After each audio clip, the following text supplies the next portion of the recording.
ఉమ్మడి చిత్తూరు జిల్లాలో సీఎం చంద్రబాబుకు బొజ్జల గోపాలకృష్ణారెడ్డి మంచి స్నేహితుడు. ఎస్వీ యూనివర్సిటీ నుంచే ఇద్దరి మధ్య స్నేహం చిగురించింది. బాబు మంత్రివర్గంలో బొజ్జల 2 సార్లు మంత్రిగా పనిచేశారు. అలిపిరి బాంబు ఘటనలోనూ ఇద్దరూ గాయపడ్డారు. బొజ్జల చివరి రోజుల్లో చంద్రబాబు ఆయన ఇంటికి వెళ్లి బర్త్డే వేడుకలు ఘనంగా నిర్వర్తించారు. బొజ్జల చనిపోయాక ఆయన పాడిన చంద్రబాబు మోసి స్నేహ బంధాన్ని చాటారు.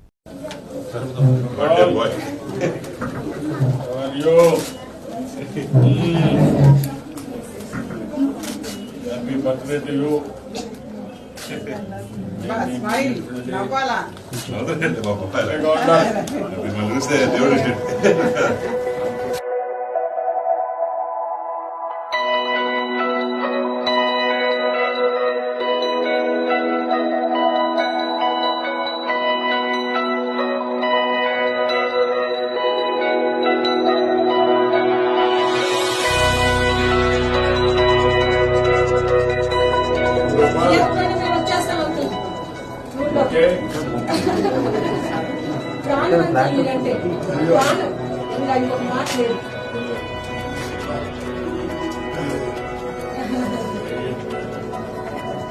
చెప్పాను రేపు వస్తున్నారు అంకుల్ అంటే ఏం చెప్తాను ఇట్లంట